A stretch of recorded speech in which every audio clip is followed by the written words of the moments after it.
Hello, everybody, and hello, DStebbin. This is my response to you as you requested, but it will be my last response, and I'm not saying that in a condescending way or anything. It's just I have other things that I really want to do on YouTube, and I can't really get carried away with a long debate, so to speak. I guess I understand what you were saying more now from your video response to me. Your first video response to me, obviously. But I still have an issue with the original video, the main point of it. I think you did a poor job of presenting that point, and you created your argument presented your argument in an uncivil way, and it really did detract from the argument, like calling people assholes and things like that. It really did hurt what you were trying to say.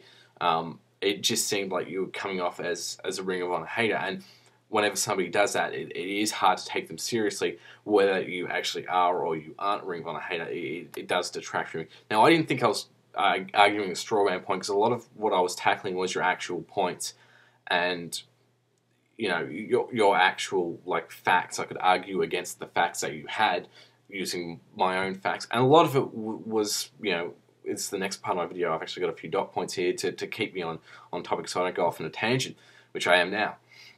I mean, if you were trying to say that people can't use cold hard facts to argue why Ring of Honor is better than mainstream wrestling, fair enough.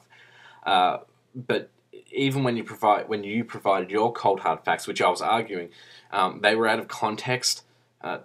So that's why I had to argue them. You can't just provide facts and explain and say, oh, this is why something's better, because even then, if you provide something out of context, the argument is still going to be flawed. It's one of the basic debating things. You can't. It's like quote mining.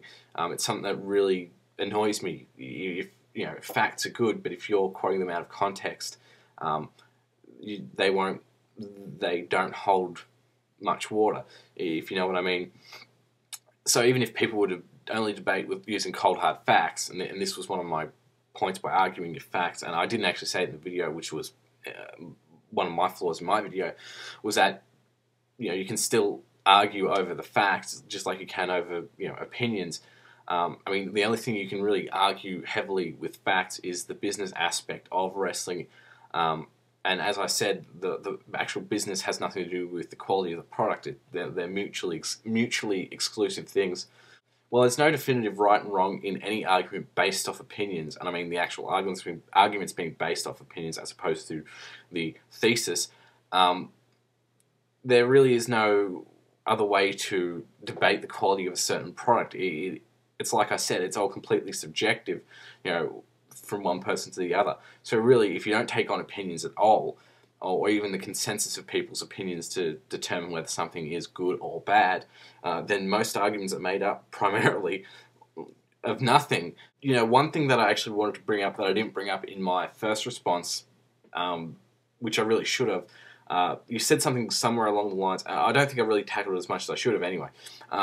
You said something along the lines that you have to argue against a consensus, but you need to understand that you're arguing against the consensus of the IWC, that mainstream wrestling is better than Ring of Honor. You have to be arguing to the people who watch both mainstream wrestling and independent wrestling, because trying to argue to that for Ring of Honor fans to try to argue to mainstream wrestling fans that Ring of Honor is better is completely pointless, because they've never seen it, heard of it, what have you. It's something they're completely unaware of. So it's like trying to teach someone from the ground up about something. So that's very difficult and very pointless to do. But amongst the IWC, you're probably within the minority. And as I've said, you can only do that with opinion-based arguments. Arguing that mainstream wrestling is better than Ring of Honor. And if you don't want to hear opinions, then nothing will ever be argued, really. And no progressive discussions will ever be had. I mean, that's the case most of the time on the internet, but is that how you want to spend your time on the internet, never taking on anybody's opinion on anything? There may be no absolutes in arguing opinions, but you can make some very convincing arguments. It's more philosophical than it is scientific, so to speak. You can also make some not so convincing arguments. Based off opinions, you could argue that CZW is the best promotion that's ever been around, but it's bound to be a weak argument that not many people will buy into.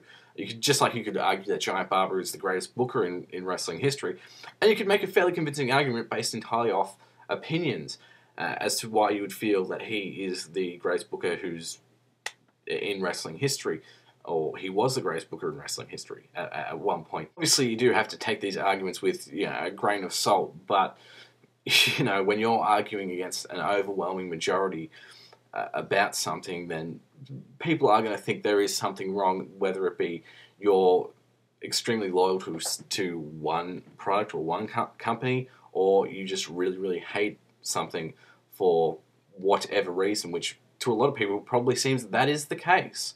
Because there are no absolute truths in opinion-based arguments, though, does that mean we should entirely discredit any argument made either way? Because, to me it seems almost as if you're saying, oh, if you can't argue with facts, then don't argue with me at all. It's almost like just going la, la, la, la, la, and covering your ears and not listening to anything that anybody has to say. But if you're going to do that to people, then you really can't make a case for mainstream wrestling being better than Ring of Honor without, obviously you talking about the business aspect. And even then, as I've said, that's up for interpretation, and you've really got to provide the context of these facts. And people do base their opinions off certain things, the way they feel about a product, what they've seen, what they do enjoy about wrestling. So there is always that. If you can't accept that people are going to have different, strongly held opinions that contradict your own and are going to disagree with you when you express your opinions, then maybe YouTube isn't the place for you. Because, you seem to be getting clearly upset with it. I really had to learn that the hard way, that people are going to disagree with you, they're going to argue it tooth and nail, and you can't convince everybody to think the way you do. YouTube is a place where people will have these endless debates based off opinion, but as I've said, there's no other way you can really debate the quality of a wrestling product based off of facts, and I guess I agree with you on that, because you did kind of accept that was the case, that you can't definitively prove anything. But as I said, you can make arguments for it. They're never going to be the most solid argument, but there are some movies which are better than others, and that's art. There are some paintings that are better than others. That's art. There are some books that are better than others, and that's art. And wrestling is another form of art where that is something that will never be resolved, really. And you're going to be arguing forever if you can't just accept that people feel a certain way about something. You can always try to convince them otherwise, but it is a very difficult thing to do. As for whoever it was who said that Ring of Honor is better than mainstream wrestling, fact, I do believe it was a hyperbole. So, when people say things like that, you don't have to take it seriously, and you don't have to get upset with it. So really, you do need to just take a step back and look at how people speak about things on YouTube. A lot of it is humor-based, and you do need to have a sense of humor about it. Anyway, I hope I cleared things up for you. You're welcome to post a video response. You get the final say. I won't be making another one, even if you ask me to. So have a good day.